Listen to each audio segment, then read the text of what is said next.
Harvard professor Richard Lewontin. And these are his words.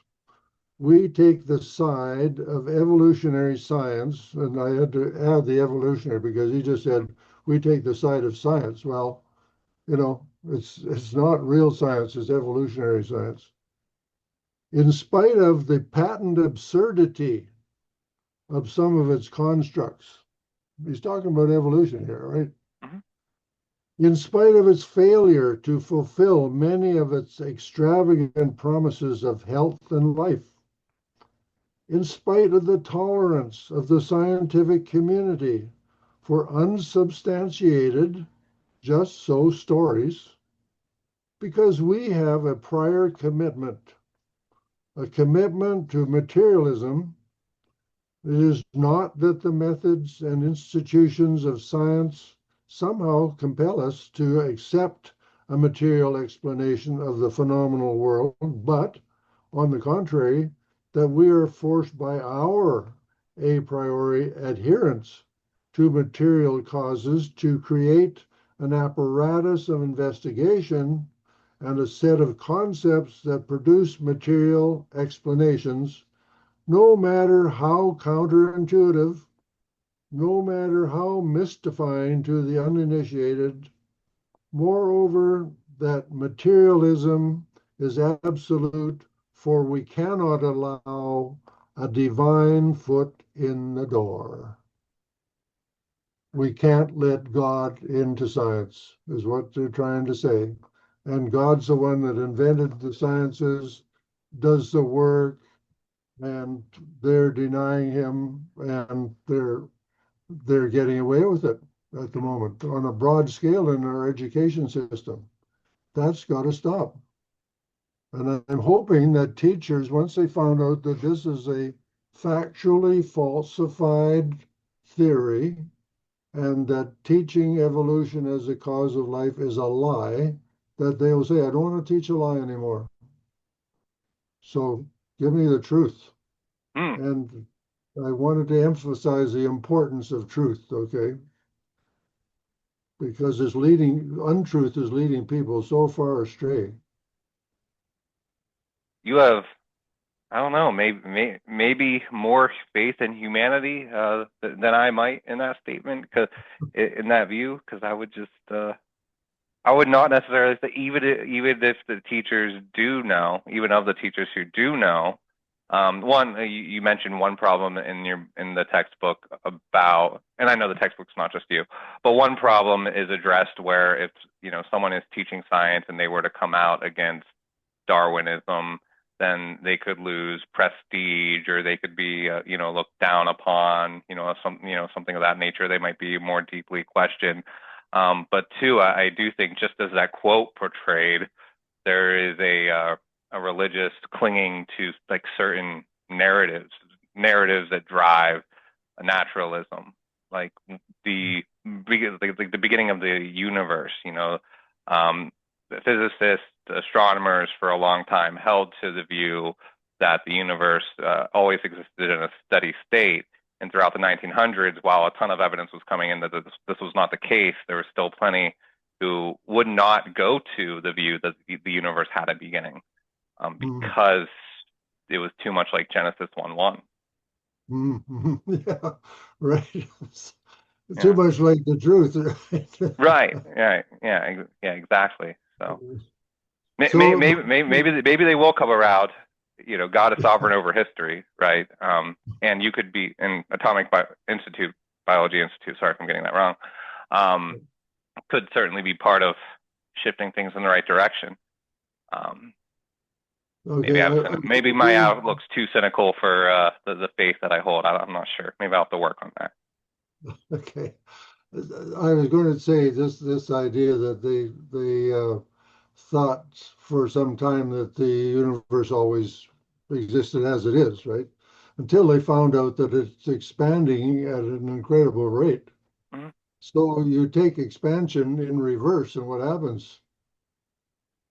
Right? You Condenses. come back to a central point somewhere, and it might be a whole lot bigger than a dot, but whatever God did that worked with, That's where the universe came from. So, and he's called God because it takes this incredible mind that is so far more advanced than ours to do these things, to not just create life, but to create the universe as well. So, Right. but creation is going on all the time. He has to build our foods out of dirt, like, and this is why I don't know if you've seen our second last book is called God is in the grocery store, because God had to build every apple, orange, potato, pea, carrot that's in there out of dirt. It doesn't just happen. It's a lot of work. And he doesn't charge for his part of it. I mean, the farmer has to be It's a good paid, the good trucker deal. has to be paid, the grocer has to be paid. God didn't get paid to build it in the first place. Right. So, but he loves us. That's the key. Why else would he do all this if he didn't love his creatures? So, That's an awesome point. what And do you think, Judge? What do you think, Judge? yeah, yeah. Well, yeah, obviously, I think I hold to that view as well. But I think what you just said gets into something that's also important too. Is like whenever you're talking about God, like it's like what are you talking about? So an atheist conception of God is often a very different conception of God. So whatever I was talking to someone who does a lot of apologetics on Twitter, X, Darwin to Jesus, got into some of his philosophical arguments, and like the point comes up is like, what are we talking about when we're talking about God? Well, we're just talking about a super intelligent mind that's really loving and created the universe, and how is that obviously clear? Atheists are not talking about a super intelligent mind whenever they're talking about God. That's right. That's why it has to be clarified, what God actually is, because it's different to different people. Mm-hmm. But we're talking about God who does the creating, supplies life to every living thing. It's the only one that can create living things. Mm-hmm. Okay? And there's one And other topic that I would definitely wanted us to hit here. It was just on a specific here. So Darwinists will say certain things aren't well designed. Right? So they might use that as an argument against the idea that there is a very intelligent mind that designed things. And so one example they'll get into is the eye. I don't know the specifics of their argument, but I'm sure you do. So why do they say that the eye is not well designed? And then why are they wrong about that?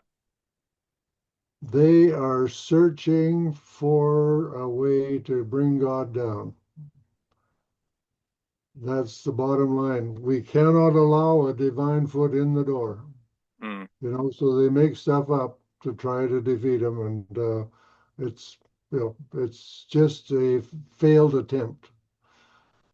So if they don't like truth, if they don't think truth is important, they can lie to each other all they want and take the consequences. But for those of us who want the truth and believe that that's what we should be teaching in our classrooms, it's very important. mm-hmm, And this idea of teaching evolution so you don't need God for anything is so effective in the college and university system that about 75% of the students who went into college with their belief intact in Jesus, okay, they went in with their belief intact. 75% apparently graduate without their belief anymore because it gets persuaded out of them by their profs who we're supposed to respect and they're supposed to know and so on. yeah. Uh, there's no, I don't think they sign any document that says they're going to tell only the truth to their students. I don't think they have to sign such a document, but they should. And if something comes up to show that what they thought was correct is not correct, they should change. if they want to speak the truth, if they want their legacy to be that they kept on teaching a lie after they knew what the truth was, that's not a great legacy. But the truth is just like, it's just something that they're giving lip service to, right? If they say the truth is important, but they don't have a foundation for why the truth is important, then they can say that the truth is important, but they are under no moral obligation based off of a naturalist philosophy to hold to the truth. Hence why they say things like that. A gentleman from Harvard who is a biologist who probably teaches evolution, who doesn't think that Darwinism is very consistent with rigorous scientific standards. Yeah, yeah. This is my reflection on it. I want to back up a couple of paragraphs here, Caleb. Back it up. Talking about reprimands for those teachers or profs who dare to suggest that there might be some intelligence in the way things are made. There was a documentary made about professors getting fired right out the door. Not rapping the knuckles. Don't say that to your students. You're out of here. Or even daring to mention that there's intelligence in the way living things are made. So a documentary was made with Ben Stein. I don't know if that name rings any bells. Yeah, I saw what you're talking about a long time ago, but yeah, I know what you're talking about. Then Expelled. No intelligence allowed. You're out of here. Okay. Yeah. Don't you dare tell the truth. I think I actually watched that during my atheist phase, and funny enough, so I had a gap year. I wasn't even sure if I wanted to go to college, and then I was in the Army Reserve, and I think I had a gap year. And during that gap year, I got into atheism before college, and so then I actually started college as an atheist, and then ended with belief in God. I didn't have my theology all lined out. I wasn't reading enough, and I was drinking too much. But like over time, grounded the theology, and then got more responsible with my behavior as time went on, and I got older. Yeah, you matured. Yeah. Well, yeah. The Bible and helped me do it, and then the Holy Spirit definitely made a lot of pulls on my strings to make me more mature too. I wouldn't claim to be mature. Yeah. But is there anything else specifically that you would like to dive into here, whether it's in the book, your work here at Atomic Biology Institute, which, by the way, and I think I'll include as a reference point early on in the video with some type of graphic, but input from 20 PhDs, 3 MDs, 9 DSCs, and 3 mathematicians, 2 MSCs, and 8 independent researchers. So a lot of work went into that. Anything else that you want to bring up? Because I got about 100 pages in, and I was going to read the rest of it. And then Sunday, the sermon started with, be still, cease striving, and know that I am God. I will be exalted among the nations and among the earth. And I was like, all right, I don't need to try too hard to get through anything. So is there anything specifically you want to bring up for this? Any topic at all? Anything you want to go to? Well, because this won't be a credit course for some time, we've done some summary editions that can be added into a credit course. Like, I don't know if your Christian schools are compelled to teach evolution as well. Ours are here in British Columbia, and so in grade 11 and 12, they have to teach evolution as science of life. Now they also teach the Bible at Christian schools, but the provincial government, like your state government, would maybe insist. I don't know if it's compulsory to teach evolution in your Christian schools. Do you know offhand? I am not aware of any educational standards to that effect. I've never studied what those requirements might be. Okay. Well, as you may know, Caleb, Louisiana Oklahoma and Texas are now trying to bring God back into the classroom Hmm. with some basics like the Ten Commandments, or at least in God we trust, bring that back in. And uh, we have, like you probably know, the Discovery Institute in Seattle, their theme is intelligent design. Okay, Hmm. that's what they're pushing.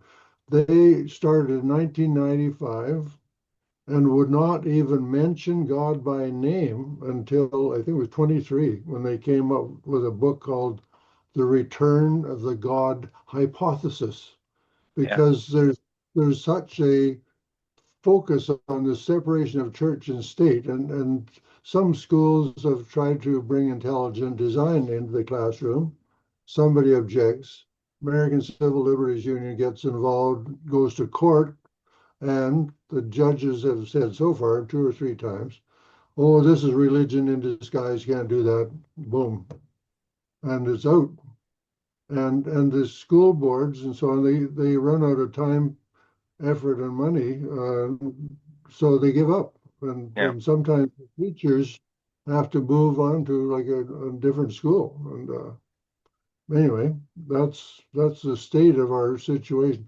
So Louisiana, Texas, and Oklahoma trying to bring God back, and a bunch of other states would like to. I think we counted either 17 or 20 states altogether that would like to bring God back into the classroom in some form. And why not?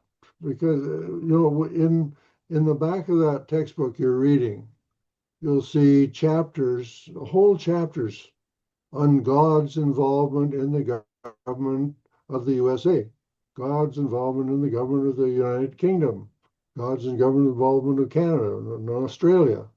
God is highly recognized by these governments in national holidays of Christmas, Easter, Thanksgiving, pledges of allegiance, declarations, in some of the anthems. It's in our Canadian Constitution, is on public buildings, on currency, war memorials. So God is highly recognized by the government.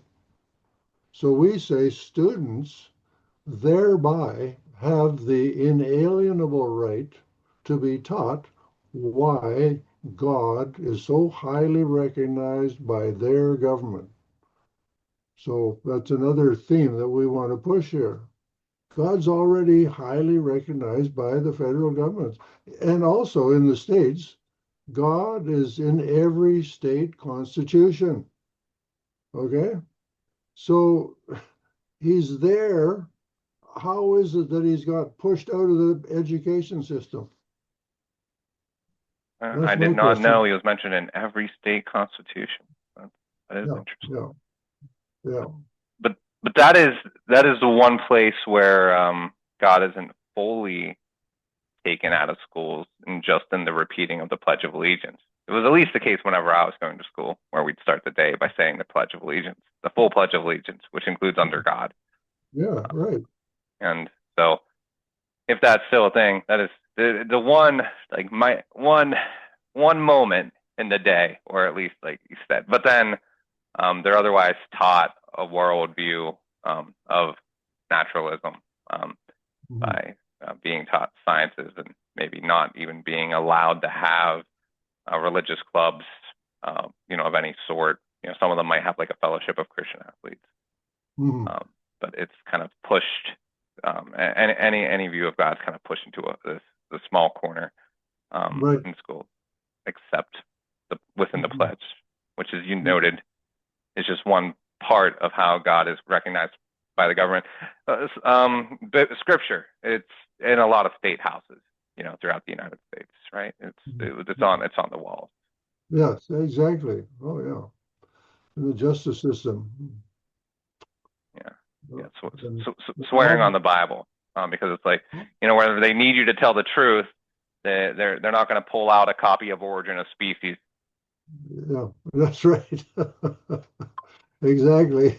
And Yeah. I think many of your courtrooms have "In God We Trust," in the courtroom somewhere. So, Mm-hmm. And of course, it's on all the currency, so it's Yeah, in everybody's pocket. yeah. If it said like No, in here's another. naturalism, Yeah. in Darwin we trust, well, that would mean nothing. Mhm. Yeah, right. That's And right. there is a crisis of meaning, and I think that's one important reason to bring it up. In addition to things you guys are dealing with there in Canada, assisted suicide, and there's abortion that we deal with. Well, in America, you guys deal with that too. But there's just a lot of devaluation of the human, of the individual, that Mhm. leads to some pretty terrible policies, which hurt a lot of people too. Yes, exactly. Yeah, the abortion rate is mind-boggling when you think about it. It takes way more lives than all the wars put together. Yeah, yeah. So I saw a graphic on that recently. Like it's by a multiple of like 5 to 10 at least. Yeah, Um, yeah. People have died from abortion versus war. So Mm-hmm. if someone says that religion, even not just looking at Christianity, which I know that atomic biology isn't religion, but if for someone were to say that religion has caused all the violence or all the death or all the murder, like, well, abortion has done a great multiple more than what wars, all wars Mm-hmm. have. And it's also dishonest to say that Yeah, most yeah. wars were started by religion, because it's a small portion of those. And that may be true, but not by true Christianity, I would say, Caleb. There are a lot of people that use Christianity for business purposes and other things, it's contacts and Hmm. rubbing shoulders with other businessmen, sort of thing. And I think more wars have been caused by this idea of superiority and basically, Darwin was a racist. I don't know if you know that, Yeah, it's but one of the only other part videos, of his book one of the title was, other only other interviews I've done on this channel here was with the man who wrote the book on that, on Darwinian racism. But yeah, if you want to lay that Mhm, out, tell us mhm. about how Darwin's a racist, because that's been a long time since I brought that up. Yeah, I'm just trying to remember the exact words on his title of his first book is on the origin of species, and then it talked about the um, survival of superior races, words to Yeah, that effect. superior or I'll try preferred to, races. Yeah, that's right yeah, in the title. yeah. I'll send that to you in an email because it was right in the title of his book, basically. He Talk argued about that superior races. Caucasians were the superior race based off of measurements on cranium size. If he were anybody else, if he Yeah. were a historical figure, if he was one of the founding fathers, people would be very quick to say this person is a racist. But because he founded something which supports their naturalist worldview, they don't even bring it up. Mhm, mhm, mhm. Well, there's certainly a large movement that is against the idea of bringing God back. There's no question about that. Yeah, Which is strange in this way, in that we put in our books the um, census. When people are asked, "Do you believe in God?" In 2011, uh, in America, 90% of the males and 94% of the females said, yes, I believe in God. hmm, However, God is getting pretty blurry now, and that's the problem. I think that's why you said, well, how do you define God? yeah, it's important. And yeah, people, I think if people were asked to define God, a lot of them wouldn't say that, oh yeah, he's the creator of every living being. That wouldn't be part of their definition. Yeah. Well, that's But a important it's thing true. to add into my own definition whenever I define. So hold to that. Yeah. Right. Okay. Okay. Well, I don't know how far and wide your broadcast will go, Caleb, but Me either. I you're never one of do. the I first. never do. Hey, I'll stop recording here.